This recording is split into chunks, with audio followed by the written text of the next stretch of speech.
On top. She said, Dame, you're my favorite, cause when you play this. What is going on, y'all? What is going on? Welcome to another episode of Musician Talks with your boy, DameSmiff. And so today we're going to talk a bit more about a more serious topic, but it's a topic that if you know me, you know it's a topic that I've been considering covering for a while now, for like a long time, right?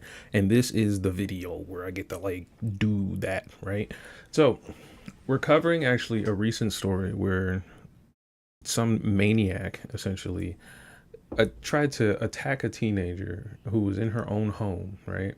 The wildest part about the story is about how he actually broke into the home, right? But lo and behold, she escaped and he's in jail and, you know, everything's better now, right? But it does breed the question as to this general sentiment I've seen people have with covering the story. And it also got me thinking about, along with the sentiment people have with these types of situations and the consistency with seeing these types of situations, there's also a question in how we feel about these situations just in the greater society, right? And I only ask this question because if, let's say, for example, you're, I don't know, at a Las Vegas club like Tupac was, and somebody steps on your shoes or something and you get really, really upset. There's a lot of decisions you can make that would end badly that I think most people avoid because we know either the outcome or we generally, you know, feel a way about the act. So like, you know, punching somebody in the face, we generally don't like doing that kind of stuff unless you like doing that kind of stuff, but you're not common if you are, right? But the point being that doing bad things feels bad, right? For most people. So considering this, when we are consuming a lot of this information, or I guess depictions of people doing bad things, right? It tends to kind of show me how we feel about these actual acts, right? Now, I'm sure there's deeper studies and stuff showing the separation between seeing something and believing something and then actually participating in something, right? I understand that, right? But the thing that I want to actually cover is how and why do many people see a separation but don't actually act upon the separation within their own lifestyles, right? So, more so, if you watch a crazy horror movie, right, and something is very shocking and traumatizing, right, just by seeing it, but then you also can consider that these acts are realistic in a way, right? And so when you see it in the news, where is the separation there, right? But then if we go over from seeing something in the news to relating what we see in the news to our own lives, then we can generally make a separation to say, okay, I know what to do different or know where to go or what to vote for, or how to think or whatever, right? So, what I think we're starting to notice when it comes to the musicians and entertainers and people who create for us, right? I'm starting to see where many of the creations we have depict many of the things that we have in the news, which is a reality for someone else, right? It was a weird thing for me to kind of like land on in my head, right? And so as I navigate this, I'm starting to think about all the times in my personal life where that was true and I didn't make those separations, right? And so in a lighter note, that would be something like hip hop beef or something stupid. Two rappers don't like each other, and I'm over here as like a little high schooler or middle schooler dancing to music, thinking everything's hunky dory and fun and cool. When in actuality, they're at least for like what was it like Fat Joe, Ja Rule, Eminem, G Unit, all them beefing. You had the Dipset beefs. You had just general rapper beef that was going on and stuff, right? For me as an audience member, that was just a way to get more music. Like when something happened, listening to it made it fun, made it entertaining. It wasn't about who rapped the best. It wasn't about who had the best beats and stuff like that. But then when I got older and we started to kind of learn about marketing and how things actually work for musicians and the relationship fans actually have for or with musicians, and I was like, "Oh, okay, so it means that you can monetize things that happen in your real life, like you actually see many musicians do, but there is also an appetite for what actually happens in your life." So, one of the broader examples I like to use is actors and actresses, right? Because actors and actresses are, in my opinion, the epitome of being able to do everything in terms of entertainment, but at the same time, you don't represent none of the acts that you do, right? I've only really seen that with maybe Jamie Foxx, where when he sings on camera, we can see him singing and we understand that he's a singer, he's released albums and things like that. But if we see someone singing an opera piece in a movie, we think it's lip syncing. We don't even know if they practiced for years or it's a thing they've learned in school or whatever, right? So for me, being an actor and an actress is kind of like the person who can be good at everything or terrible at everything, either one or the other, right? So now when you see an actor pick a role, and the role is something that maybe he's like a supervillain that does something traumatizing, or maybe he's the hero that has to go through something humiliating or, whatever. That separation between I'm acting and what you're seeing on camera and what can actually happen in your real life is kind of clear and things like that. But if something actually happens to the actor themselves, like let's say someone we beloved in like the Spider-Man movie does something horrible, right? They actually do a crime that has a victim, and we see the investigation and we're like, whoa, that's crazy. He needs to be, held accountable. It's very, very hard for me to see the separation between, okay, he did that act and he's also the type of person that would do the things that we see in movies and things like that. It's very hard for me to see that, and I don't know if it's a personal thing. I don't know if there's like a process to doing it or whatever, right? But essentially, we're going to be exploring how, I guess you can say in general, we all process that through media and movies and stuff like that. But we're going to look at it through the lens of the actual stories and things like that that you'll see in the news. And I'll pick like a few of them so we're not just here all day and things like that, and just worried about, the muck and mire of what's going on. But essentially, we're going to have to figure out what is it that we call entertainment, and what is it that we call entertainment that is actually, I guess you can say, for adults. A true adult entertainment, like, something that you think that this right here is going to be what we consider quote unquote valuable. I'm not gonna say good or bad, but I'll say valuable, because there is a thing where, like, one of my favorite movies, just to keep it on a lighter note, is Pootie Tang. It's a comedy movie. It's a terrible comedy movie. I think the writer even said it's terrible. But I love that movie, and I know it's bad, so I'll admit it's bad. So many of the people who would be watching a movie like Pootie Tang, and then I tell them this is the greatest movie ever, I'd be lying, right? I would just be lying to their face. So let's not do that, right? So the things we value is what I think I want to try to bring a little bit of clarity to. So when you see, let's say, the last live stream I did, we talked about Sidhu Muswala, right? And I compared a lot of his story arc to that of Tupac's. And the reason I did that was because when you look at what their story arcs were in reality, they actually mirrored a lot of the environment that they shaped around them, right? The things that they consumed, or maybe that they wanted to believe or actually were immersed in, right? But the point that I wanted to draw was that both Tupac and Sidhu Muswala's audiences craved the very thing that had nothing to do with music between both of those artists. They were both tough guys, essentially, right? And the tough guy bravado thing is what really attracted a lot of the fans, or even made him relatable to the people who were similar to them, right?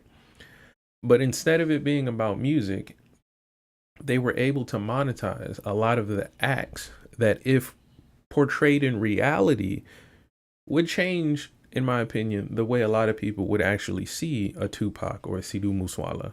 So when we looked at the conversations between Tupac and Sidhu Muswala, a lot of people were saying, in both archways, in both respective countries and markets, that they believed that those artists, those musicians, were just role playing. They didn't really think that these people were truly the type of people that would go out of their way to, break the rules and bend the law to their will and harm others and have actual victims that lay at their will, right? They didn't think that. They thought that these were just musicians role playing a tough guy in the studio, until something bad happened to them in reality. So when Tupac died, everybody wanted to go crazy about crime. Everybody wanted to, band together. And then when Sidhu Muswala passed away, well, was basically murdered, a lot of people took this as like a beacon of symbolism, right? And you've seen this when, at least over here in America, with the passing of Young Dolph, where everybody just kind of like went into a fluster right after the passing. You've seen it with Nipsey Hussle, where everybody went into like a giant parade and things like that. But mind you, the parallels here are what actually attracted us to these artists consistently. Like, I can sit up here and say all of the artists I named are very, very, very highly talented artists. But the point that I'm driving home is that these artists didn't need to be tough to be good musicians. They needed to be tough to be valuable. Okay, so now that we look at this, the way I've laid it out, we're gonna go through a lot of different, I guess you can say, stories kind of quickly, but pay attention to how, I guess you can say, valuable and rewarding it is to, be in the positions that we'll see a lot of the quote unquote perpetrators, right?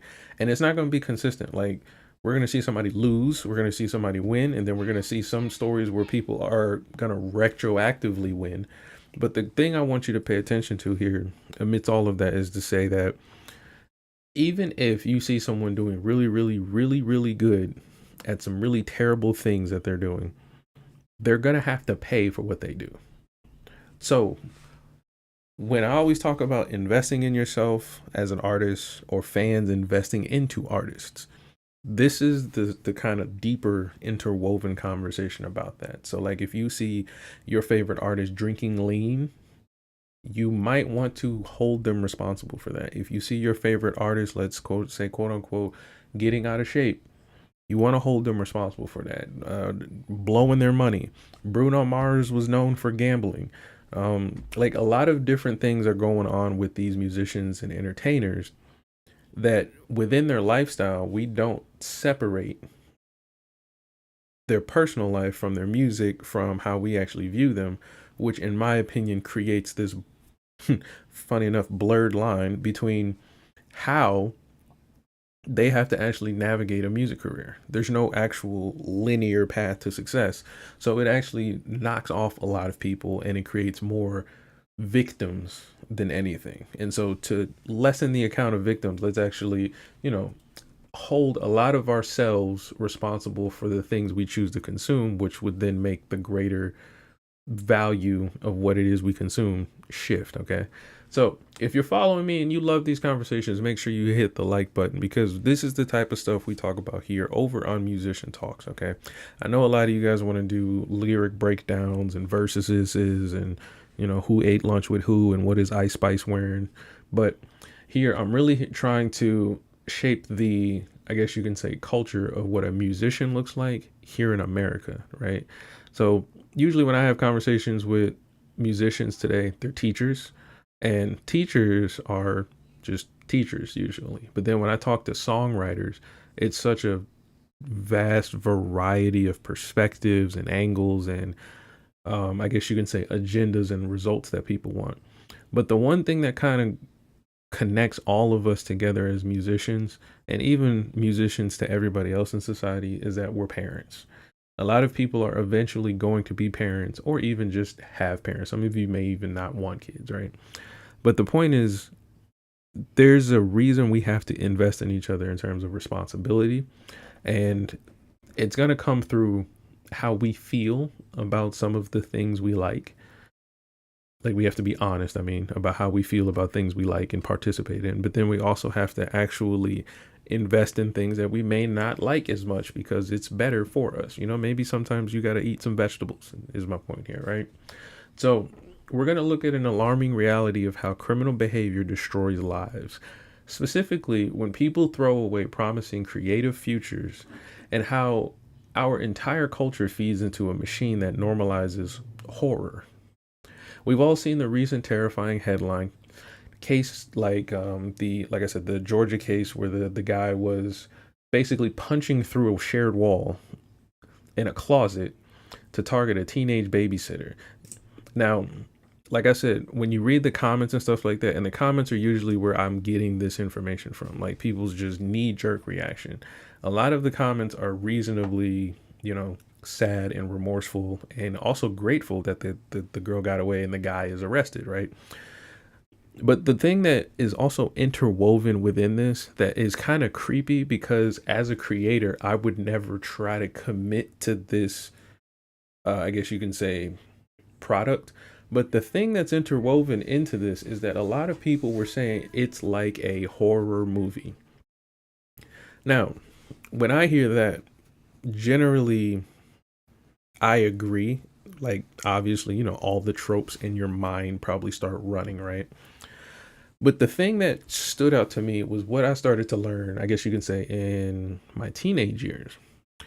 When we watched movies like Boys in the Hood, or if you want to even go back, The Sopranos, or what's the other one? Scarface. You got Belly, and all the cool hood flicks and things like that. Even the blaxploitation films, right?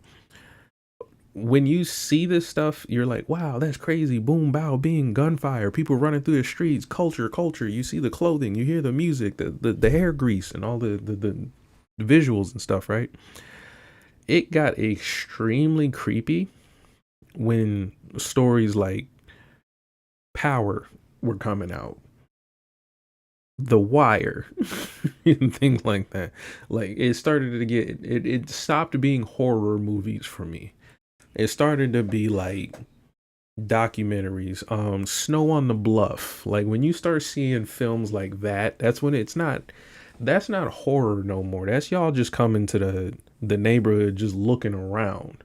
And so that's when it kind of hit me, like, oh, so that means like all those times I was watching basically young teenagers getting killed in horror movies or whatever, like that's a reality for somebody. Like for somebody else, that's like a true story.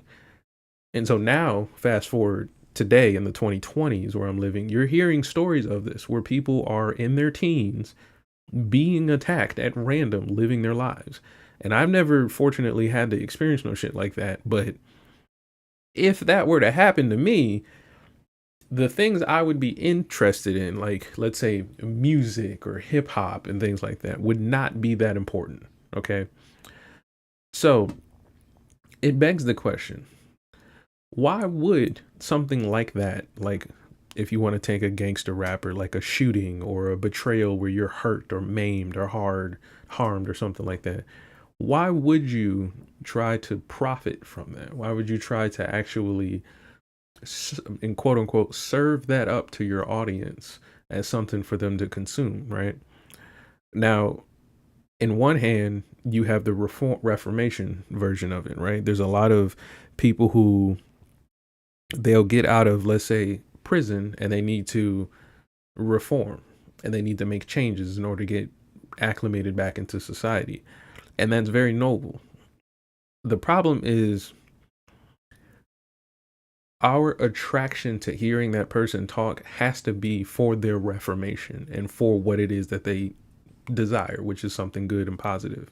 But what I'm seeing is that our actual attraction doesn't lay there. It lays into the acts that got them there, which then more people may or may not relate either mentally, I guess you can say emotionally, because, you know, everybody wish somebody would, right? And so, and generally, what I'm trying to get at here is that the overarching sentiment that people feel about, let's say, the horror tropes that we will experience and witness on a regular basis, like whether it's in a video game, whether it's in a movie, whether it's in a song, we don't necessarily relate it to our personal lives, right?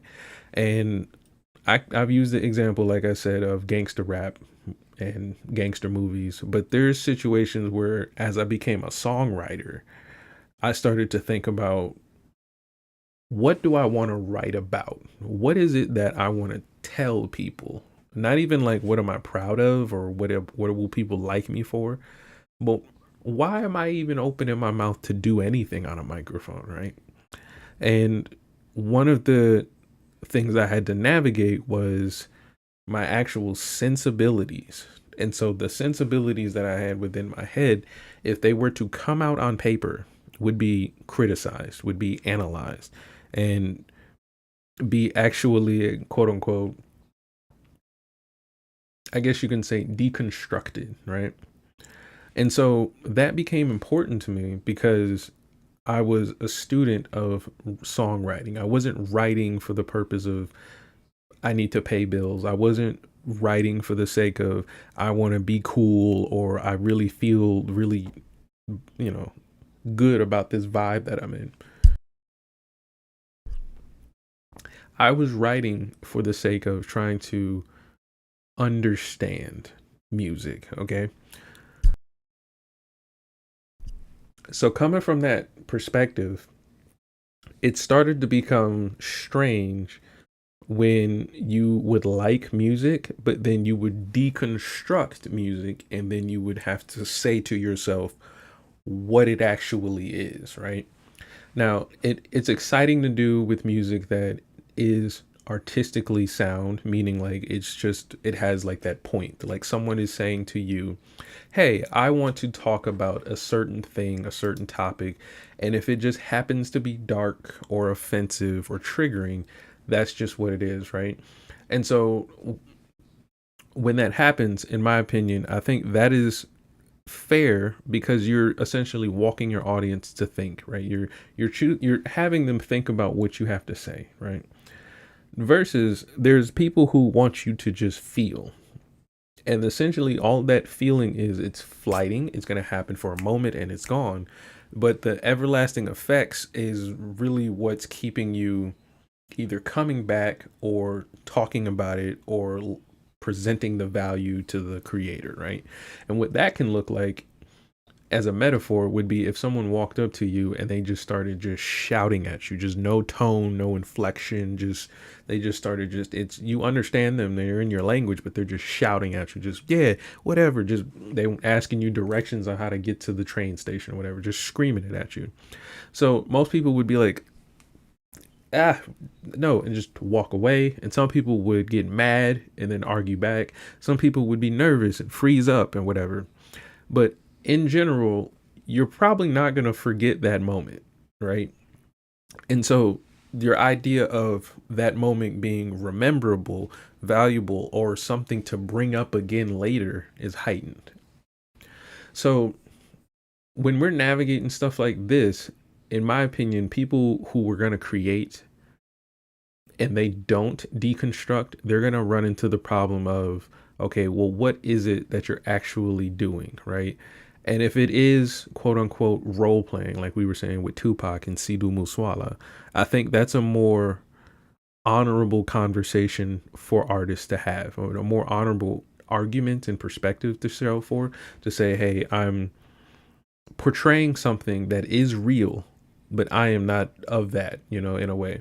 Versus you'll have like an R. Kelly, or you'll have like an actual gang member with actual convictions in actual bodies trying to create music and be successful in the music industry.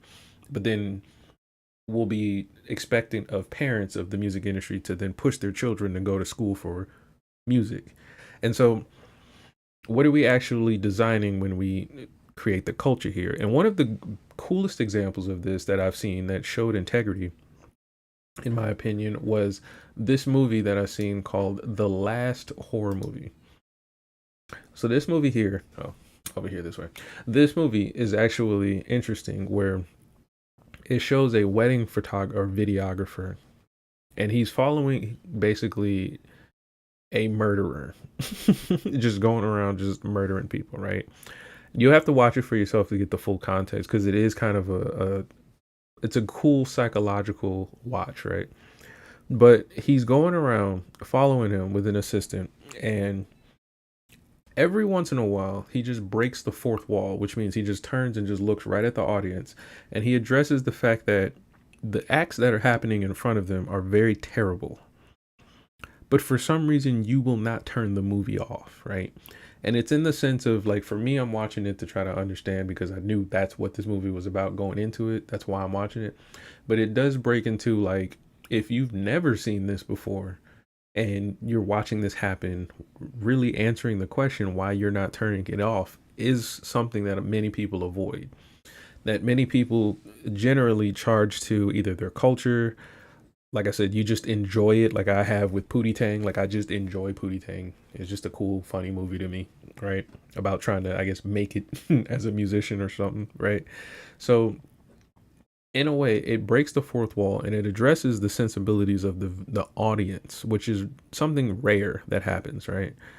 Now, I think a lot of writers and directors, and I guess you can say even musicians, don't break that fourth wall, is because in some cases they really do represent the thing that they're portraying on an album, right?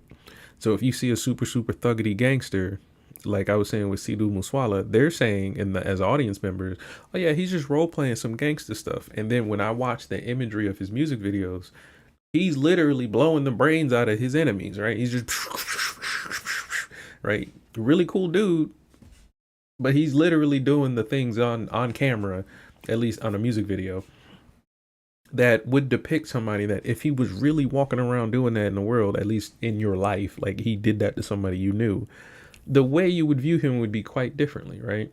So then it would beg the question as to how and why he got the results that he did. So that's why their stories, Tupac and Sidhu Muswala, were so interesting, which then led me to this live stream. And then we wake up to this story about this crazy monster in Georgia where he's attacking a teenager through her apartment wall. Insane, right?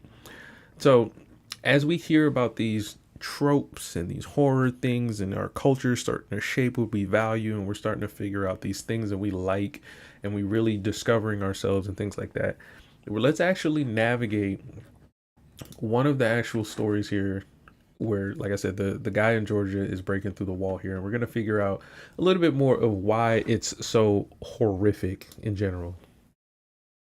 New tonight, this picture shows how an intruder broke in through that wall and attacked a teenager. You can see the big hole in that wall right there behind me. It happened in a complex in Gainesville, and that's where Channel 2's Courtney Francisco is live for us tonight. So, Courtney, the girl escaped, and tonight the suspect's in jail.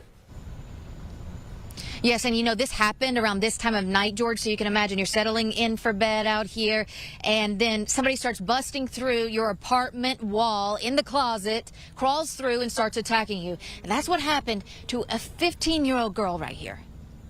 This is the picture some neighbors say is making them nervous inside their own homes now. You're not supposed to be scared in your home either. They live at this apartment complex on Summit Street in Gainesville. And last Wednesday night before 10, police say a man busted through the wall to get inside a neighbor's house and attack a teenager. It's very concerning. I have two smaller children. A lot of kids are in the neighborhood, and it's very concerning. Police say the teen fought for her life, escaped to the breezeway outside, screaming for help. Neighbors quickly called 911, said they see a man dragging someone by the hair and punching them. Officers pulled up, saw it, arrested Obed Reyes. And when they started gathering evidence, they realized how far he went to attack the teen. It raises a lot of concerns and questions and fear. And it's grabbed the police chief's attention. He called the teen courageous, praised neighbors for stepping in, but he wrote, "This is just the beginning. The victim has a long road of recovery ahead following such traumatic events, and we hope our community can surround her with that support." That's heartbreaking. Plus, police say there were two other kids in the house at the time, 5 and 7 years old. So, in addition to kidnapping and attempted rape, Reyes faces 2 more child cruelty charges. That's awful. So when we look at stories like this, the feeling that you feel right now, right, hearing that story just go through, the feeling that you feel hearing that story, that feeling is real, right? Now, the thing that I want to walk you through, because fortunately for everybody involved, the system worked, right? This psycho tried to break through a wall and hurt this little girl. She, as a babysitter, unfortunately, but fortunately at the same time, held herself and fought for her life and then escaped. And then the police showed up and did their job, right? So the feeling you're feeling right now is basically running through that series of events in such a quick 2-minute video, right? So now the part you're going to have to navigate is going to be more so, now that that feeling is gone, what's next, right? So for many people who, let's say in this neighborhood, they had to go to bed that night. They had to get back up in the morning. If that happened this past week, they had to pack their kids up and go to school after locking their doors up and looking at their blank walls and stuff like that. So when we consider how that feels, it's a flighty thing. It's quick. But the actual action it takes to either, deal with and do something for it, it begins almost after, like the day after for everybody else. Like the policeman was saying at the end, like everybody's traumatized. We got to think about it. And it's affecting the entire neighborhood. This one event, right? So now when we read the comments and we start to share it on TikTok and we acting all crazy, and I feel icky talking about it, right? But the point I'm making here by talking about it is that when we start to see all these like tropes and things like that coming up, we have to start thinking about how it feels. Because if we don't, then we will desensitize ourselves to actually feeling what we just felt when we saw that, right? So now take what you just saw and unfortunately remove the reality of the names and the circumstances and the people and things like that, and then put them into some kind of idea of what you would think is entertaining for that, right? And in our head, we'll think of something that's close to, like, let's say a Scooby-Doo film or some horror movie that we've seen before, or that someone showed us, right? And as, like I said, it's reflected in the comments by most people. Even in the report, they mentioned something like that, right? I don't think this gentleman was thinking about a horror movie at all, right? I think for him, it was reality. So the way he feels about that series of events, though we feel, negative about it, his feelings motivated him, right? And so, however the investigation goes, we're hopefully that he gets justice.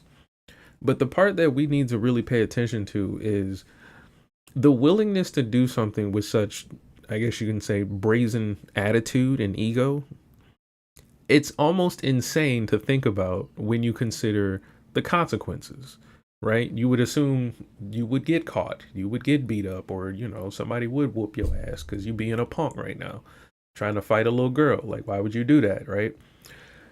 But seeing as he felt very, very motivated doing what he did, it begs the question as to where he's getting the idea culturally to do this thing, right? And so most studies and things like that, they're going to tell you about like a power dynamic, a misandrist, misogynistic type of power dynamic between, him being a man, her being a woman, their age difference. There, a lot of people are probably going to try to hit the parenting angle, the fact that there were 3 children in an apartment by themselves. Some people are probably going to try to take the racial aspect because him being, I guess, of Hispanic descent with his last name. But if you take all of that together, these are just talking points. The talking point doesn't really get down to why this individual chose to do what he did as quote unquote a good idea in his head, right? So now when I consider that and I see stuff like that, for that young lady, that's real. So when she sees a horror movie and some dude just bursts through the wall and just starts acting like a horror monster, that's real for her. That's not entertainment. But we will clap, right? And we'll give people awards for writing that way and being like, oh, you told the story right, or man, that was authentic, or it was raw, and we have an attraction for it and things like that. That realization hit me with not only just gangster rap, but just like life in general, trying to think about how I want to shape a music career and be looked at as a musician, right? So being a rapper is one thing. Like knowing how to rap is good. Like I can rap, that's easy. Rhyming words on beat is cool. But when you start seeing like the levels of skill sets that you can go through rap, you start to think about like how and why do people want to do that? And so if you want to make a horror movie, how and why do you want to talk about that? How and why does your audience want to consume that? And it's not really a judgment thing because in reality, it is a movie that I'm discussing. That report was on a real crime. The difference between the two would be that the actual humans are involved, in such. And there's actual victims, there's actual crimes happening versus people just role playing in front of a camera on a set. That's the literal difference between what we're talking about, right? But if I were to say, okay, I could either be the gentleman we seen in that clip, that report there, or I can be a director that wants to either just talk about something like that or tell a story similar to that. In my opinion, I think it would behoove most creators to be able to explain why they want to do that, right? To not know why you want to do that, I think is more confusing for you as an individual than it is for the audience, because if an audience member tells you why they like something, it doesn't really explain why you created it. And so your intention there is important. So now let's talk about what happens when talent, like the ability to make an amazing horror movie or make an amazing action movie with a bunch of killing and murdering and kidnapping and violence and degeneracy or whatever, or a teen flick with a lot of drugs and sadness and bad characteristics, or a medieval flick with bad politics and all kinds of things like that. Let's see what happens when that kind of talent meets total destruction, right? Let's look at the case, like charges against the alternative pop star David. Now, David, I've never heard of until the case, unfortunately, and I don't even plan to look into it because y'all act like he's good at what he does, apparently. But unfortunately for you guys, I will never know because I'm not going to look into that. But here you have a creator with a massive trajectory facing first-degree murder charges tied to a horrific tragedy involving a 14-year-old girl. So there's a connection here with, the vulnerable. And that's kind of the overarching point about why you want to figure out the intentions of a creator's creations, at least from their own mouth. Like, you don't want to, assume so. Like, people give crap to rappers and actors for portraying themselves as overly sexualized or overly violent and stuff like that. But those are actors, right? But when we talk about actual real people, the difference in, I guess you can say, quote unquote, outrage is stark. I hope I used that correctly. So, like, this case that I showed you with the man in Georgia, I don't know what the family is gonna say or feels about this or things like that. But in terms of like notoriety or quote unquote getting justice and things like that, it was very swift. Like, fortunately, not much has to be thought about. Like, we got to get him in jail and figure out what to do. The part that we need to figure out is now, how do we navigate what to do as a consequence for someone that does what they did, right? So what do we charge them with? What does it look like for future, people who try to do something like this and things like that, right? That's what the family has to navigate. The audience, in terms of people watching the news, you guys watching me cover that story, don't necessarily have to invest in that unless you care, right? And so for the past, I'll say like 2-3 months, I watch people talk about Mr. Chow shooting a kid for stealing a water bottle. I've watched Carmelo Anthony, y'all talk about that, where he stabbed a kid. I've watched so many different stories where, like, and I'm pointing those specific stories out because they had like the most, I guess you can say, runs on the news. But when you look those cases up, you can watch on the sidelines or at the ticker at the bottom on your TV, and you can see a bunch of other stories that are just as horrible, if not worse. And so this idea that we have to cover stories for the sake of it, quote unquote, being worse than others, in my opinion, is delusional. I think there should be a general sentiment for people that just want to harm, especially the vulnerable. But because we like to pick reasons to get mad because of how emotions, feel in a quick second, that makes us kind of find ways to validate the feelings instead of the actual results of, let's say, justice. So what I mean by this in a nutshell is that when someone is portraying a bunch of killings and shootings and kidnappings and drug mules and stuff like that in a Migos music video, we would think that that's just, entertainment and chilling. If we seen that on CNN and then there was no like rapper connected to it, just like some dude does these things, these crimes, we would all generally be pissed, right? But if we find out that someone does these crimes against someone we know or someone we care about or some demographic we know or care about, to a point, you'll generally see people kind of like get extremely upset with almost no actual action. But then this is the part that confuses me. But then if you have a situation where someone does something terrible to a fake person or on a movie or on a camera, you guys will want the person to no longer be able to work, no longer to be able to express themselves in other films and versions and things like that, right? And so what I think of is like, let's say an extreme version, like OnlyFans models trying to now get into just regular YouTube, Twitch, and podcasts. Like, there's a stigma to doing that. Another version of that would be actresses who go into movies and do scenes that have like sex scenes, assault scenes, and stuff like that. And then after that, they want to get into like family movies and have, get married and have kids and stuff like that. But they want to market themselves as such. The stigma behind having these things on your resume are what a lot of people are navigating when it comes to entertainment. The stigma of doing these things in real life do not go away unless you don't get caught.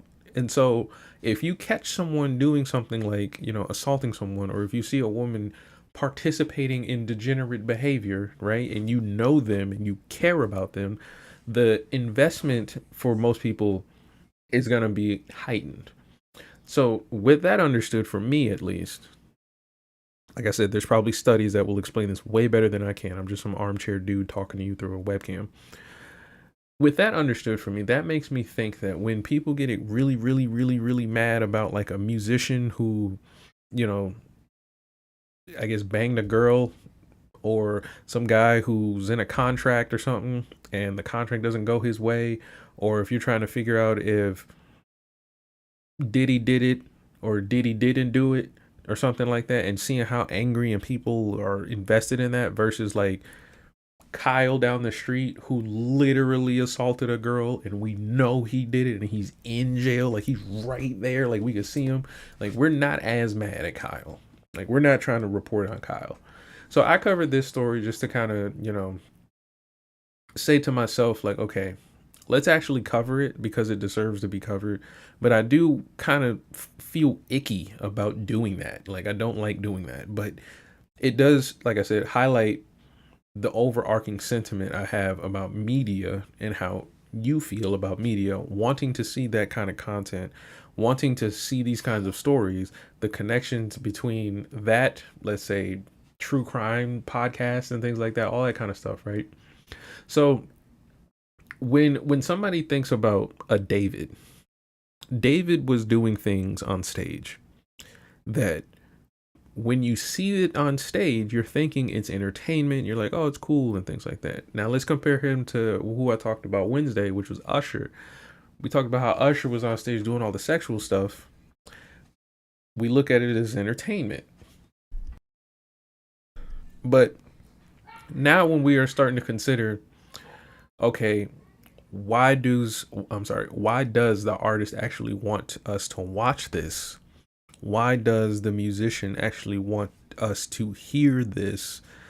Then it starts to beg the question as to why do I want to pay a ticket to see it, right? And so that's what the gentleman was saying on Wednesday. They were saying Usher's got a bed on stage. The big thing about the show is him bringing up a woman and him basically groping the girl that he don't know, and then she going back home to some dude that cucked, right? The whole point about that is the entertainment part. But the gentleman in the video was saying, well, I'm here because I like the music. I like the singing and the chords and the drums and the theory and, being in a vibe and dancing, everything that comes with music, not watching you have sex or basically live out a porno, right? But then if you watch a David, and the little bit I watched about his music was that it actually simulated what many believe to be the quote unquote horror romance that he committed against this young girl, right?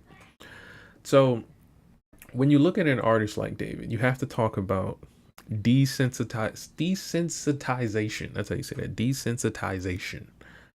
If you spend your life online surrounded by dark aesthetics, violent video game tropes, and an industry that treats everything like content, you start living in a bubble, right? And I think that's what happened with the ability to move like David. I'm not going to say that's what David did. I'm saying that if David did it, him having the ability to be on tour while having had commit that crime comes from the fact that we have now separated completely what it is that artists are doing from what it is that they're portraying, and the artists have not. The artists are coming to you guys as authentic as they can be, but you think they're role playing, just like Tupac, just like Sidhu Muswala, just like David, just like R. Kelly, just like P. Diddy. And I'm just naming names that are popular in the headlines. I'm sure we can think of smaller names, people we don't know, people on the come up. I'll even use myself. Like when you guys see me online, there's probably assumptions and predictions you make of me, right? But you have to navigate whether you think that's entertainment or that's really me. And so because you can live online in a bubble and not actually have that actually answered for you, most of you are going to pick. You're just going to make up something, right? So you build an ego where you think rules just don't apply to you, and you think that you're untouchable, and you think that your status or your art shields you, right?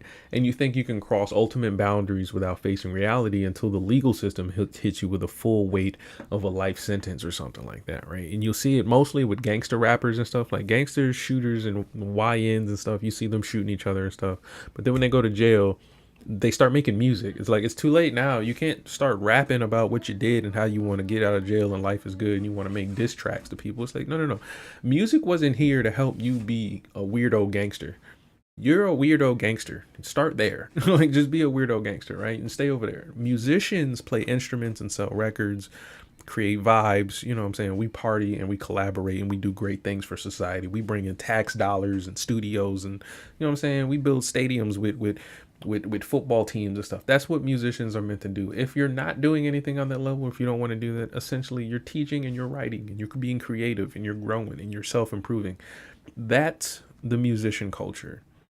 Okay, so we got to lay that foundation as musicians, because like I said, you guys aren't separating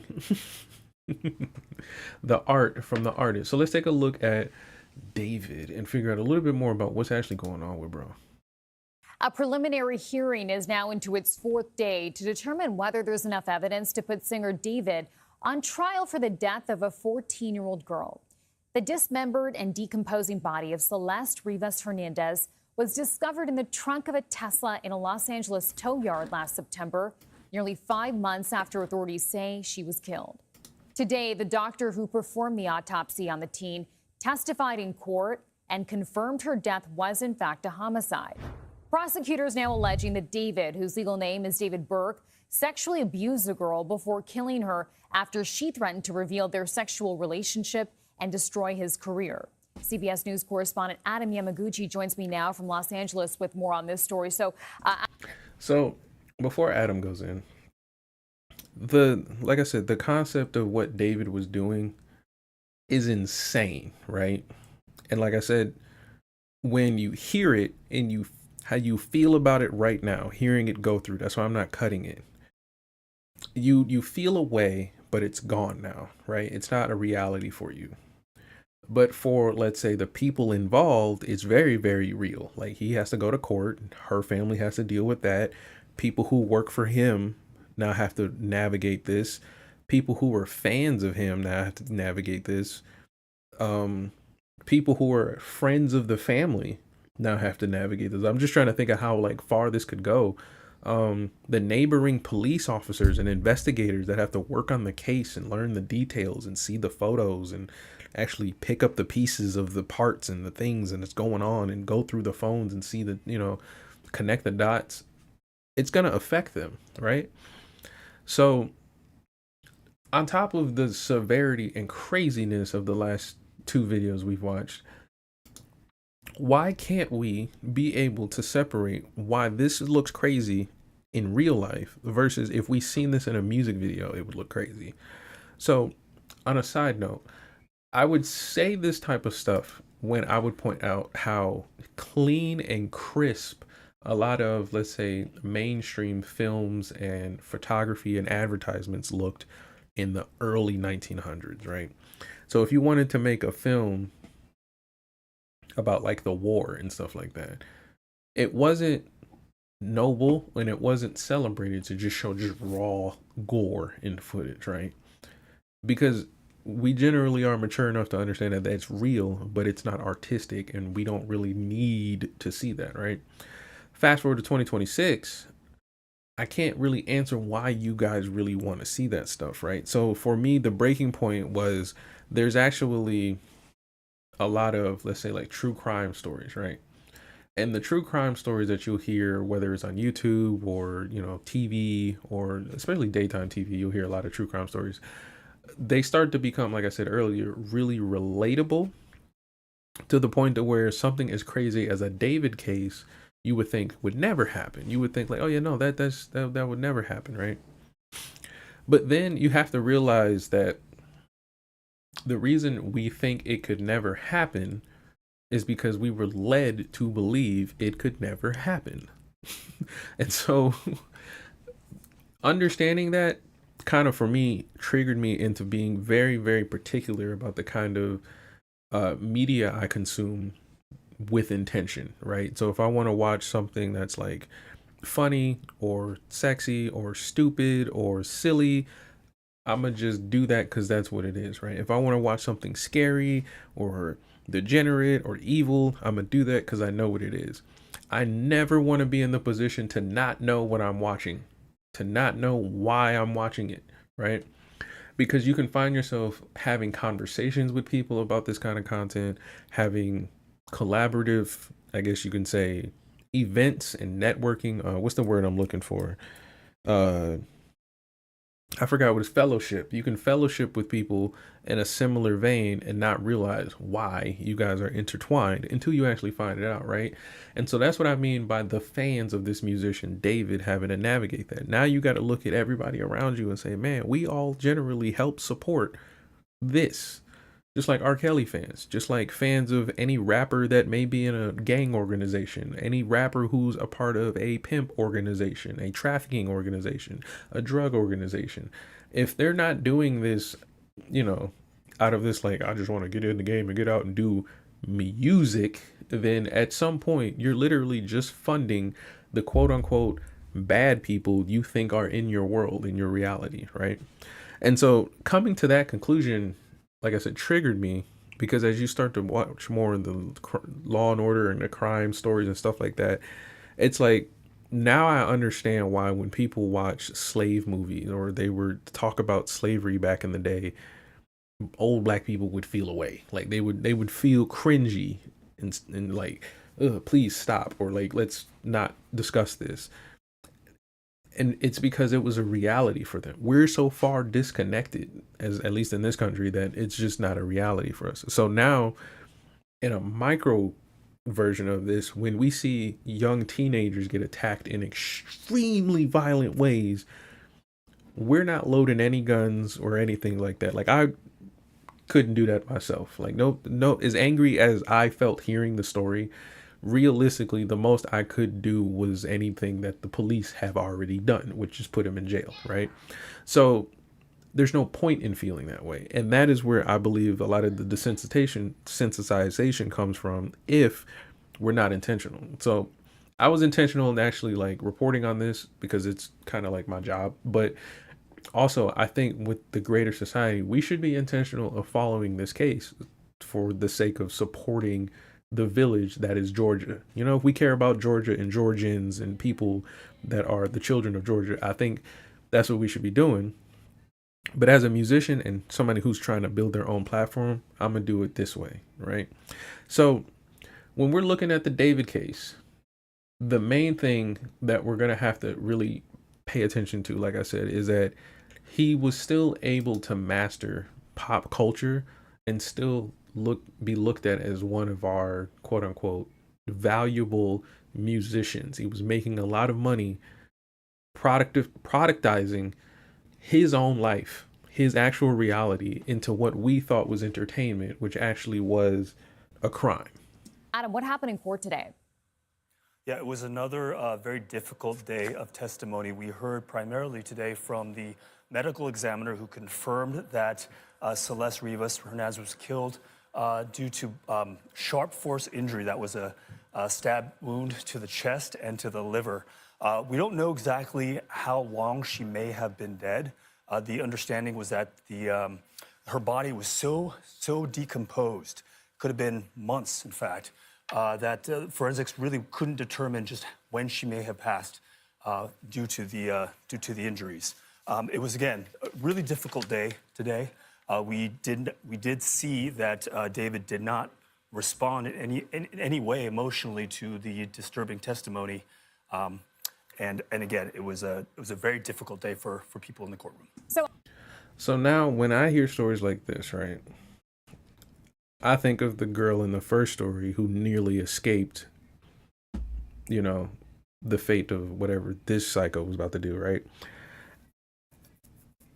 I think about why would he think, David here, why would David think after, during, or before any of this act that he could go on and still facilitate himself as a musician?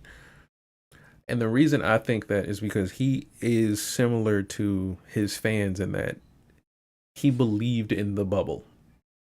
Now, I'm doing this as just some dude in his computer, right? But I'm pretty sure he's not going to be totally honest about why he thought he could just go on tour after doing something like that, right?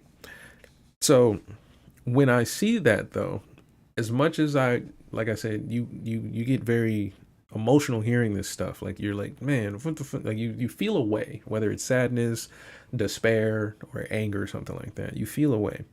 But then it begs the question as to like, okay, how vigilant do you have to be to catch somebody like him? Because it's not like this dude was going around just like doing petty things to people that we couldn't really catch him for.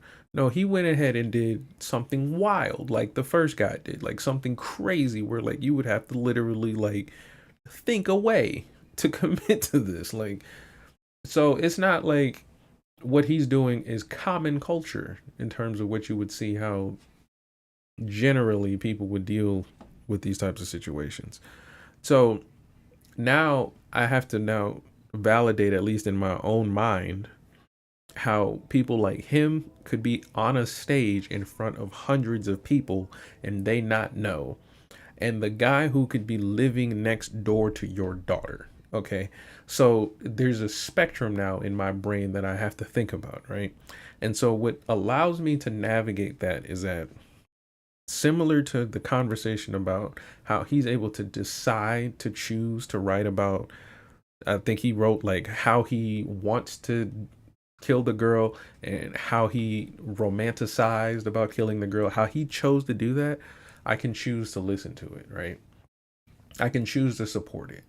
And so what I have started doing since I believe like 2013, maybe 2012, maybe 13, was I was being very particular about the type of music I wanted to listen to on the basis of knowing why I liked it, right? I had to say like, okay, I like this for this. And then I would add it to my little playlist, or I would watch a movie and things like that. And I've gotten to the point now, I don't even like surprise myself with movies no more because the writers have started doing things that will desensitize you. So now I will read about a movie before I watch it, because generally you don't want to desensitize yourself and lose yourself in the immersion of media, because there are people who will have the intentions like a David. They will get on stage and play music for you and you will love it with the intention to support something like that, right?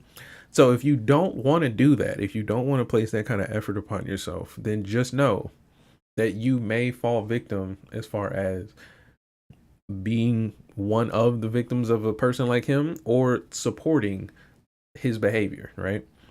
And so, like I said, in around like 2012, 2013, I started being very intentional about that. So I started listening to specifically jazz and orchestral music, like Snarky Puppy, Kamasi Washington. I started listening to movie soundtracks and stuff like that. Now, I was doing that before, but just more so just like, oh, what does the Harry Potter background music sound like, right? Oh, what does Lord of the Rings background music sound like?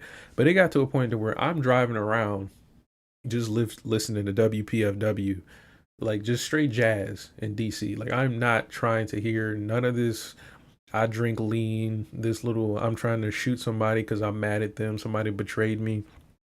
I hang out in clubs and I don't trust people. I don't know how to think. And oh yeah, this one good song. And then oh yeah, back to the killing and the stealing. Like, I just wouldn't do that, right? Because I couldn't relate. I just couldn't relate. I wasn't that angry in life, right? I was doing well. So for me, I couldn't relate. But when I watch people listen to his music and he's literally doing the things that he's doing in real life, and then I'm just like, okay, and you thought that was entertainment, that makes me think that if I was, sad to say, intentional enough to package the image of me being a tough gangster guy, you would believe it. You would likely believe it because I'm black, big, bald, American, and musically talented. Like, the musical part I've mastered back in like middle school. So like me just doing this now is just getting better and better and better. But if I package this a certain way, like a David did, you would believe it. And that part used to freak me out, right? Because if you were to think about all of, let's say, the young men who were born in the 90s that are no longer alive today because they either joined gangs, got into a criminal life, or couldn't understand how to shape their own lifestyle to improve themselves. Like, maybe they lived in poverty, maybe their family was of a gang, or maybe they were living in a neighborhood where somebody would break through their apartment wall and now they're traumatized. Maybe something happened to them, is my point, right? These things are able to be packaged for you to be supported, right? But you can either be a victim or you can either be a victimizer here, like David. And so shaping that only happens in one of two ways. It's, in my opinion, extremely intentional. And I'll give you an example of how it's intentional. Or you allow evil to just fester. You just don't do anything about it. You just let it go. And then eventually you'll have a situation like this here. And so the example of where you're extremely intentional, I learned this lesson actually on accident. I went shopping one day in high school and bought a black leather jacket and like some very cheap sunglasses. They were like $20 sunglasses. And I wore them to school one day. And when I wore them to school, I was like, oh man, I got a little jacket. I felt like I was doing something, right? Whole time, it turns out when I was wearing the jacket, people noticed, right? And it wasn't a bad thing. It was like people were like, oh man, cool jacket. Haha, yeah, fist bump, right? But what happened that kind of freaked me out, and I almost never wore the jacket again because of this, was that this one girl that I would rarely ever talk to, like it was like a hi and bye, whatever conversation, she just stopped me and asked me for a hug. Now, it was not weird in the moment, but it was weird in hindsight because it was confusing. That's what it was. It was confusing. It was like, well, why did that happen if it never happened before outside of it, just us walking past each other? Now, the reason I'm asking that is because I am not typically the person to think that I can just walk over to somebody and just hug them. Usually I try to like have a friendly rapport before you give them the church hugs and stuff like that. And that's what it was. It was like a little church hug, but it was still kind of like, I don't know you to want to just randomly stop me mid conversation for a hug, right? And then that's when I realized it's because there was an actual packaging of how she may have viewed me. And it wasn't like anything nefarious or amorous going on. It was just, she kind of like was like, oh wow, you look nice. And I guess for her it was like just a high five. For her was a hug, right? So when you consider that, you're gonna have to think about how many people look at a David and would do the same thing. How many people would look at a David on stage, hear his music, and be like, damn, this music is quote unquote bopping. I'll buy the album. I'll save the song. I'll buy the hoodie. I'll buy the t-shirt, and things like that. You'll sit up there and say, oh yeah, it's all entertainment. He's just role playing. But you're actually quite literally supporting something that he is investing in, which is his own lifestyle, right? So again, as a musician, you can try to do whatever you want. You can literally do whatever you want. But I just want you to be very clear about what it is you're doing, because if you're not, then you'll find yourself in a conundrum where you won't be able to kind of like explain your artistic integrity and actually allow your genius to shine if you actually are one, right?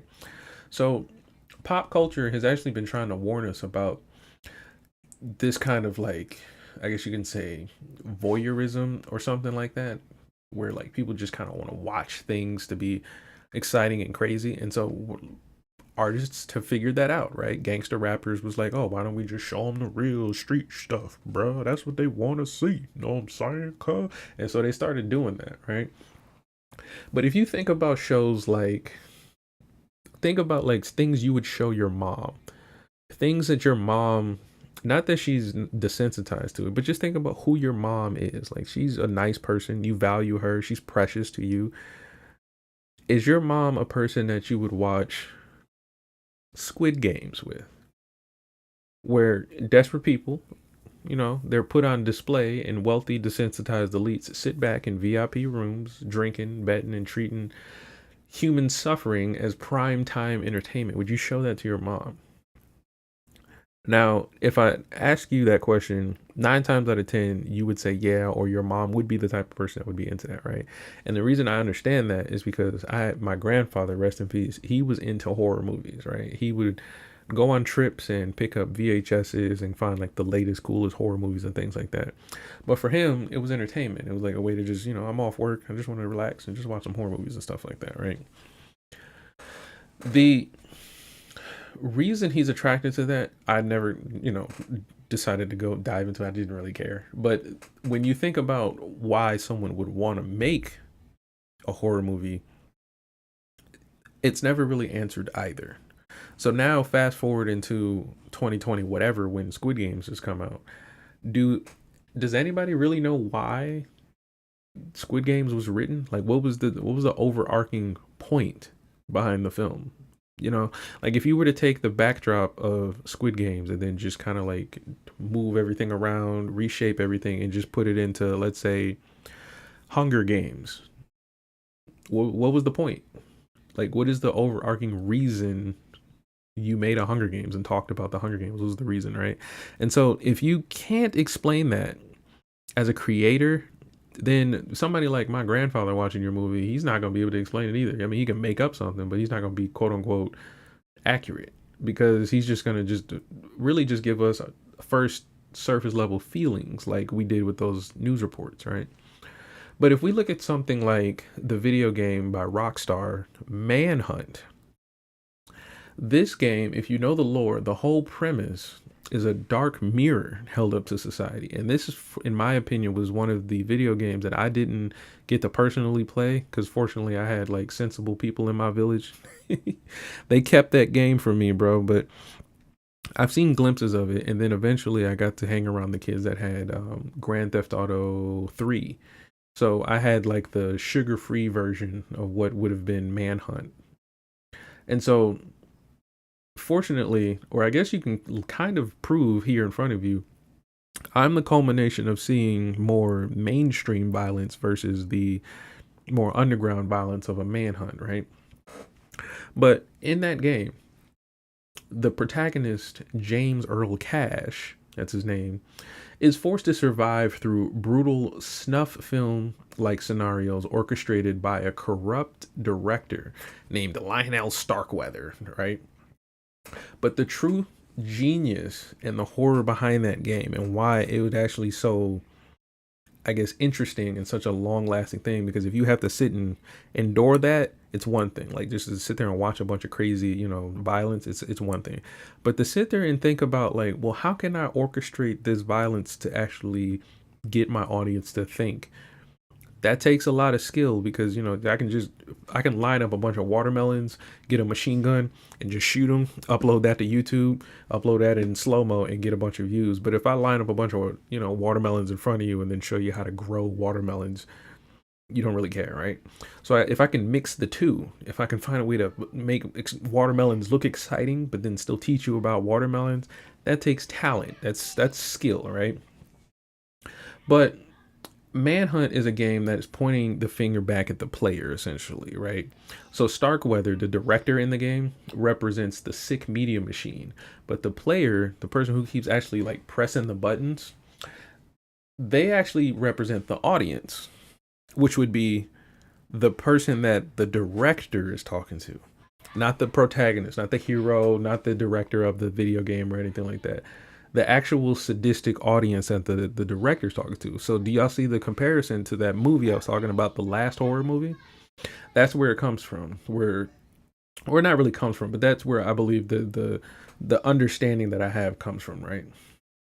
So the person that keeps pressing a button represents the audience, and it's a terrifying metaphor for our own appetite to watch real world violence and see things like that. So let's actually get into a breakdown of Manhunt so we can truly understand what it is.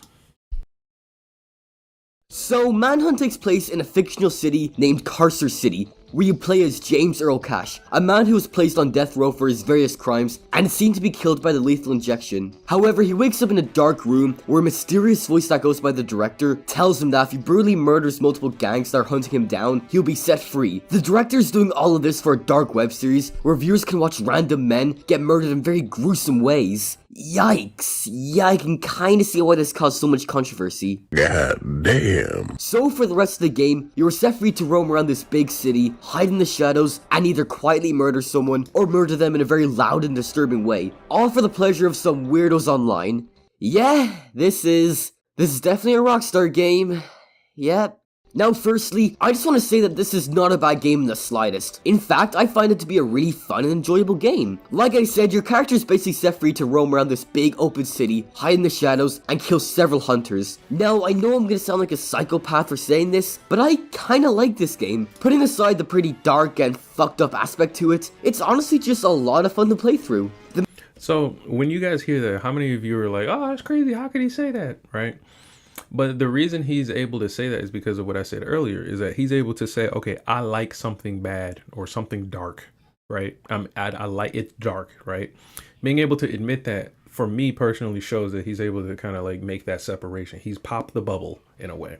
So now think about putting this in the hands of, let's say, a 15-year-old. It'd probably be a pretty hard for a 15-year-old to kind of navigate that by themselves, like without a big brother, an uncle, or a parent or somebody around to help them with that, right? So extrapolate that to the amount of people who probably played this game, was told to play it and weren't told what it is. Some kid that just turned on their big brother's PlayStation and just started playing some game. Older people who play video games in their later years and then suddenly get met with this kind of content. Just think about how many people have to actually navigate that. The main location of this game, Carcer City, has such a creepy and dark atmosphere to it that adds a level of fear to the game. The city is very run down. It looks like something straight out of a horror movie. Also, this isn't really related to the game, but Manhunt actually takes place in the GTA universe. Carcer City gets name dropped in both GTA 3 and San Andreas, more specifically on the radio stations, which I'll play a sample of right now. So I'm sitting here reading the Liberty Tree, and it says in nearby Carcer City, a good day for law and order as Police Chief Gary Shaver was cleared of corruption charges in a controversial decision by the courts. Let's hope those missing witnesses turn up safe and sound. Tired of all the sunshine and good weather? Looking for a real American vacation? Visit the shining jewel in the Rust Belt crown, Carcer City. It's a real man's vacation. The pride of a nation is in Carcer City. It's steel, ice, and poverty. So before he continues, the joke about Carcer City, because like I've done a bunch of looking at films for like the past like 4 or 5 months and reading about what directors are doing, video game lore and all that stuff. But the joke about Carcer City is that Carcer City actually represents Detroit. So Detroit had a big boom industry of like, I guess, car manufacturing, steel and all that stuff. And then it had a big dip. 2008, the market crashed and all that stuff, right? But GTA's, I guess, lore director decided to just, push that to the extreme to where the city just kept going down, down, and down, right? And what my point here, at least along with this video, is the reason that works, and it's actually explained by another YouTuber from Detroit, that the reason that happens to a city, and you'll see it in other countries, you'll see it in other places and things like that. The reason that happens is because the people within that city will see a problem and they won't immediately address it. They'll allow it to just go and grow and fester and grow and bubble and stink up everything and ruin everything, to a point to where in Carcer City in the video game, there's people there, like there's families, there's women and children and all kinds of normal people there, but they have to live amongst, I think it's like multiple groups of gangs that target multiple demographics of people, right? So they have characters in the game that target specifically men, specifically women, specifically children, specifically a race and things like that, right? Because the issues that they use as like quote unquote, I guess, catalysts for violence are things that they won't address. So if they go to the police for like a crime, the police are corrupt. But if the police are corrupt, then you can't really enforce any laws that you vote for. So the judges are corrupt. And then there's no real reason for the people to be nice anymore. So generally a nice family would be like now a gun-toting baby mama with a baby daddy, and the kids is just running the streets, 15 years old, trying to navigate the other killers that's looking for them, right? So that's essentially how you see the quote unquote horror tropes of a downtrodden ghetto or a Carcer City. That's a real place. Like these, you will see this in Skid Row. You will see this in Philadelphia. You'll see this in Chicago. You'll see this in Houston. These are real places. Like you'll see them in Florida. You see them in New Orleans. They're real places. But like I said, the only reason they exist is because if you literally look at the issue and say, oh, here's how you deal with it, most people aren't willing, whether it's like bringing in force, deciding not to participate in certain activities like drugs or violence or things like that, or just simply removing yourself. Some people can't do that. So it just grows and grows and festers. You get more victims and things like that. So like the victim of, let's say, David that we seen in the last case, there could be an argument by the end of the investigation for her participation. There can also be an argument for the circumstance that maybe her family was in where they couldn't get her removed from that circumstance and things like that. Just like the girl sitting in her house babysitting. This would be a great advertisement for daycares, basically, you know? So the issue that most people are going to run into is going to be getting past the initial feeling that they have about the stories and circumstances that we call horrific, right? And actually being able to participate with it. But if I'm a musician and I want to actually create something, I'm on the other side of that. Like I basically have to look at the real dark sides of reality and then depict it in a way. But I have to be intentional about how I depict it. Like if I want to depict the horrors of the world, but then at the same time be of the horrors of the world, but then hide it from my audience, that's insane. And in GTA 5, one of the main protagonists, Michael DeSanta, did his first bank robbery in Carcer City. Mikey, bro, what was your first bank score? 88, outskirts of Carcer City. Took a small franchise for 10G. It sort of makes sense that Manhunt and GTA are in the same universe, since both games were developed by Rockstar North. Again, this isn't really related to the game, but it is pretty cool how Manhunt is connected to the GTA series. Anyway, back to the game. The entire atmosphere of this game in general is just amazing. Walking down the streets or the interior of buildings gives off such a scary vibe that really makes my skin crawl. And I want you to pay attention to how he's describing this, because mind you, that he's popped the bubble, right? He's not describing that, he's not advocating for scariness. He's not advocating for evil. He's saying it is fun to play a game, which is a bunch of pixels, to where you can role play a scary situation.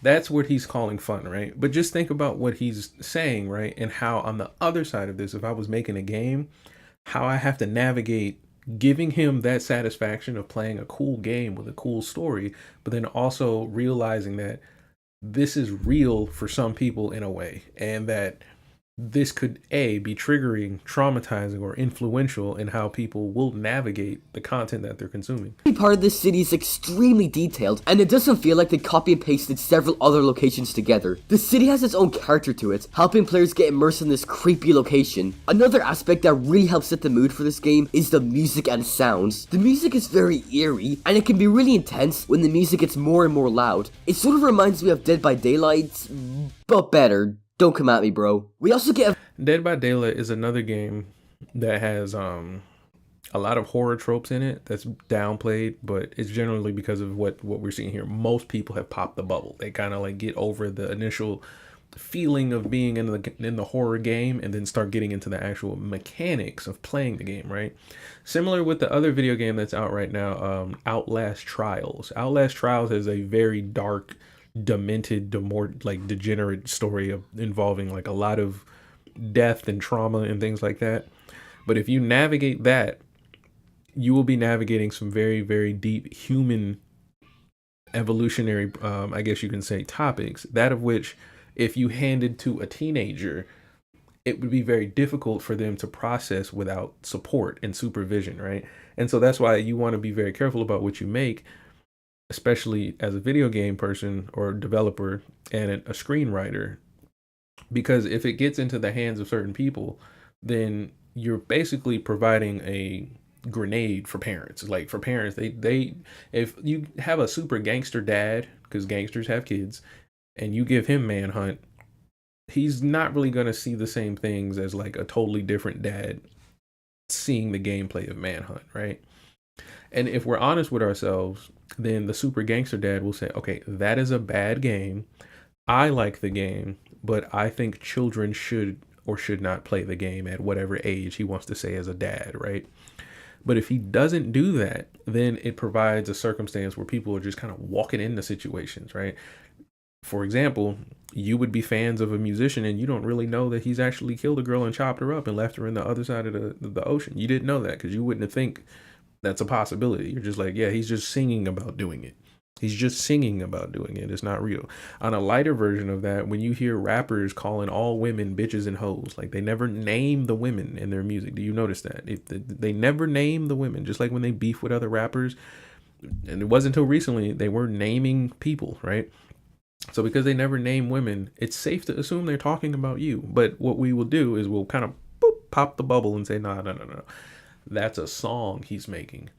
He's not talking about anything real. He's role playing until suddenly he comes out with a baby.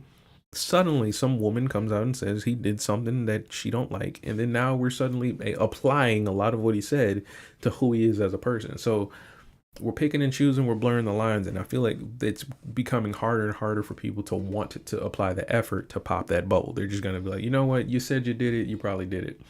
Or you said you did it and you're probably lying. I don't believe any of you. And so you allow a lot of the evil to fester because, like, if you just don't sweep your floors or do your dishes, they just kind of just keep getting worse and just getting worse and worse and worse. A variety of weapons throughout the game, and they improve as we progress forward. We start off with something simple like a plastic bag to suffocate people, then we gradually get more and more dangerous weapons like an axe, hammer, and crowbar. We can even gather more advanced weapons like a nail gun, assault rifle, a shotgun, and even a sniper rifle. And you see how even the developers of the game were smart enough to intentionally slowly desensitize you to the levels of violence. Like you said, you go from one tool to the next, just slowly getting worse and worse. But by then, if you're playing the game that deep to get to that point, just like the movie, the last horror movie, you probably want to be here. You probably decided to participate. This is where consent becomes a whole conversation and things like that. So just, pay attention to that. Don't lie, some of the murders that they show on screen can be a bit too much for my taste, and by a bit too much I mean very, very gruesome. Thank God these graphics are really outdated, so we don't have to see all this gory stuff in detail. Oh yeah, the graphics in the game. The graphics for 2003 are actually not that bad. Sure, by today's standards they aren't that impressive, but I really do admire the atmosphere and design for this game. They purposely made this game look as dark and ugly as they could to really bring the location to life. So when you hear that, right, they really wanted to make it dark and ugly. Some people would be like, oh man, that's like a cool little trope, but that actually turns off a certain demographic of people. Like certain people, when they play, let's say like Halo or something, and it looked like really like polygony and clunky or something like that, people wouldn't want to play it. So the attraction to playing a game is how clear and crisp the graphics are. So now if you have a game like Manhunt and they're deciding to be like super detailed to where you have another game like Dead Space, for those of you who don't know, it's a horror game about fighting aliens, super graphic, but the clarity in that game is like 30,000 times better than Manhunt here. But if the attraction for seeing clarity didn't matter in this game, then it proves to me at least that more and more people were able to get past that part and actually, again, pop the bubble and say, okay, I don't really care about seeing the gore. The story maybe matters, or maybe I actually understand what the writer is actually trying to portray to me right now. Because there's another group of people who would see this game and not want to play it. They would just be like, I don't want to learn the story. This is gross and I don't want to deal with this. I don't want to be traumatized. I don't want to have nightmares. I don't want to think about this at work. I don't want to have to, deal with that. So I'm just not going to do it. So what we'll then have to deal with is placing this same message in a different genre. And so this goes back to what I was talking about as a creator. Why do you want your audience to see this? If I was making comedy movies and I wanted this same message of like, the things we watch shape what people need to create to make a living. If I wanted to share that message in a comedy, why does it have to look a certain way? Have a certain approach and things like that. The entire map sort of gives me a Liberty City GTA 3 vibe with how dark and gloomy it is. I, for one, sure can't wait for Manhunt, the definitive edition, to come out, where they clean up the entire map and it looks super shiny. That sure won't ruin the entire look of the game, would it? But yeah, the graphics are pretty decent for the time. I also really like the story and general plot of the game. It feels like you're watching an underground snuff film, thanks to the ambient sounds and static cameras they use around the game. The entire look of the game reminds me of some old creepy YouTube videos from the early 2010s. I don't know, I just kinda like that vibe since I like watching creepy stuff on YouTube. But design and graphics aren't everything. What about the gameplay? Well, so like you said, he likes to watch creepy stuff. He enjoys horror movies. This is what the general mainstream horror fan is. They've made that, separation between this is a movie, that is a crime, this is my real life. They've done that, right? And so for him, a lot of his enjoyment comes from the game being fun or learning about the story. But like I said, the ability to write the fact that you're going to do all of the work, but at the same time, I'm going to kind of shame the people who want to consume this type of content at the same time, in my opinion, is skillful and genius, right? So this brings us right to fan consumption and public outrage.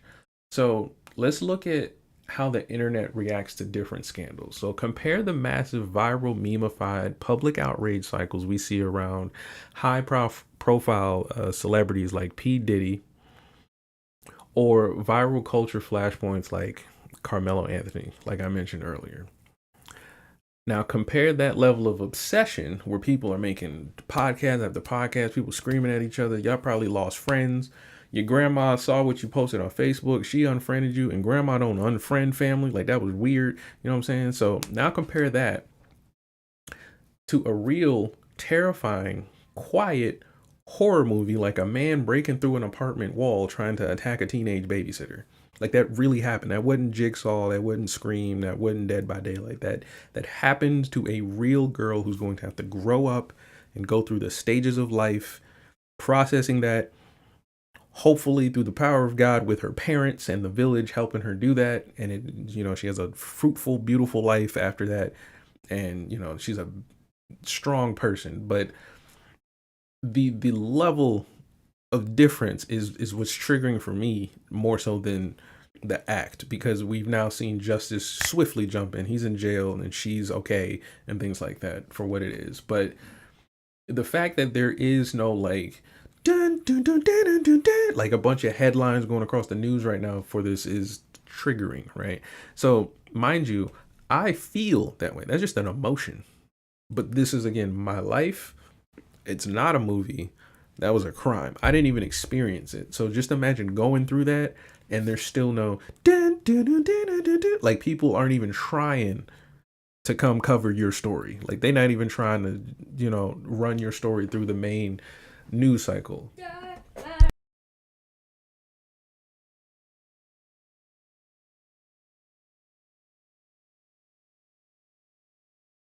So why does celebrity gossip and pop culture crime get a million TikTok breakdowns, merch drops, and dark internet lore channels, while real localized predators attacking vulnerable teenagers and people and women get a couple of days in the news? Like, there was a dude in North Carolina punching women and recording it. Like, I would have expected a manhunt, but again, like I said, that's just my emotions kicking in. He got arrested. He went to jail. The problems with that case was that he kept getting out of jail before that. But here nor there, the point is that it's very quiet compared to the loudness you would see for, let's say a Nolan Wells case or a Mr. Chow case and things like that, right?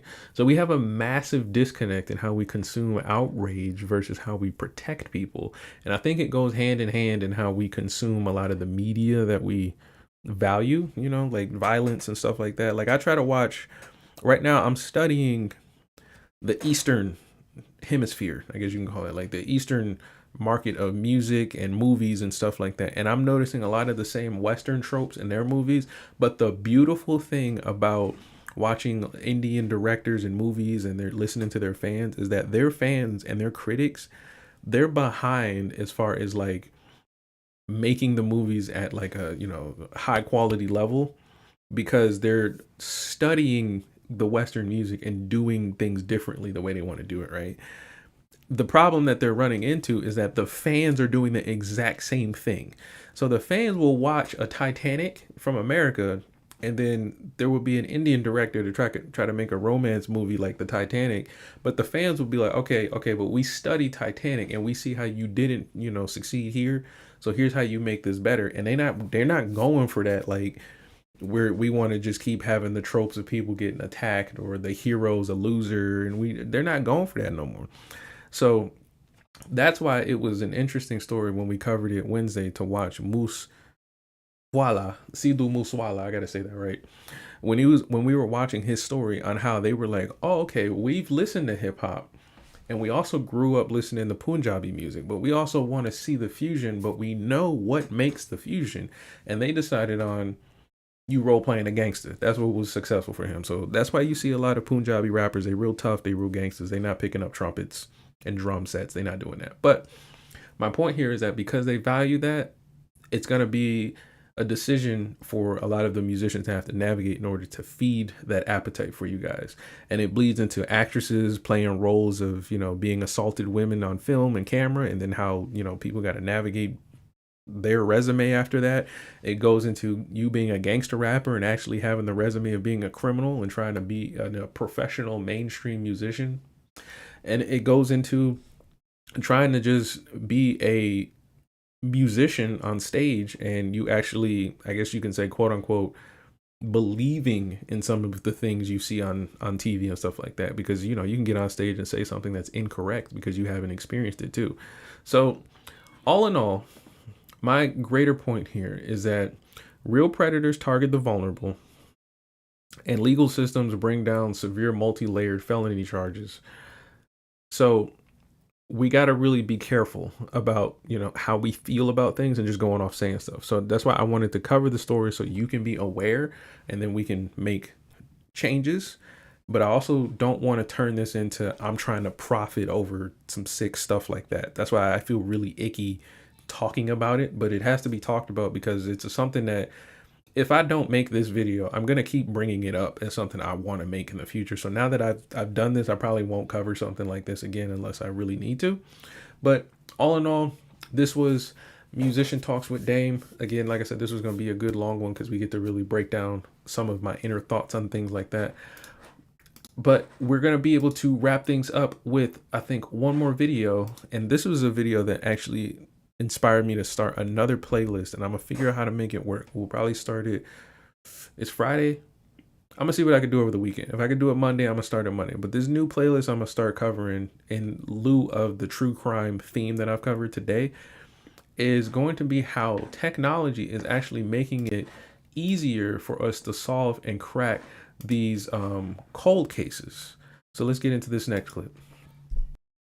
Over the years, advances in DNA technology have given law enforcement new ways to solve cold cases and bring justice to families of victims. Fox 43's Alyssa Kratz has an inside look at a new piece of equipment authorities in York County say will help them do just that.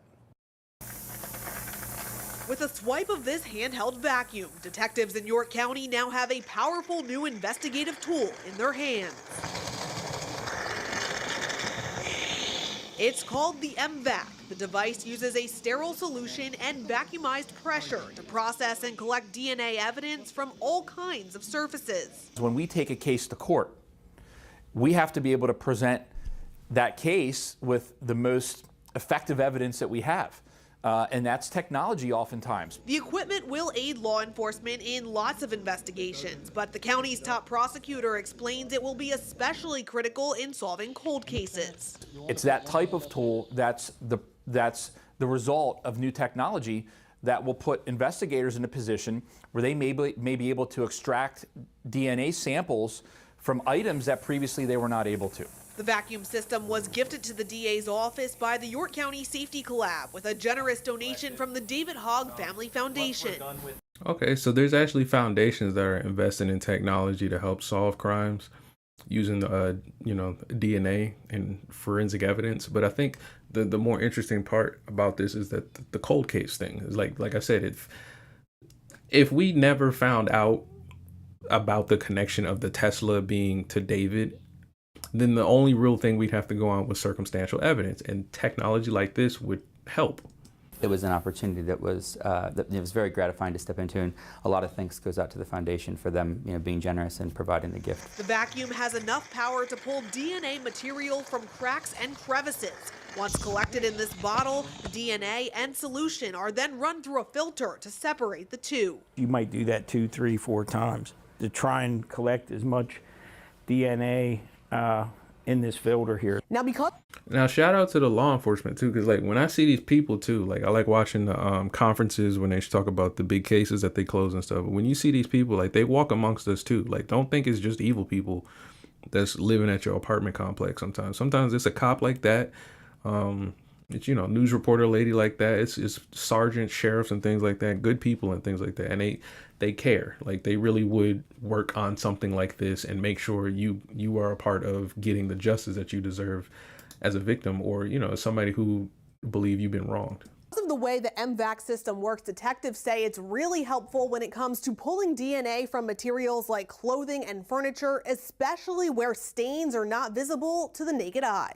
The DNA is soaked into the clothing, and you might not get it on the surface layer, but by doing a vacuuming of it, you're going to get more DNA than if you would take a cotton tip swab and swab for DNA. The DA says it's critical tools like this one that will help them solve decades-old cases and find those responsible. A year or two may have gone by, or maybe even a decade, but you should never, never relax, because police are constantly trying to solve these cases, and the day may come where you will be arrested and held accountable. And he not lying. He is not lying. That's the reason why it's inspiring this new series, because I just seen a case where they caught somebody in China.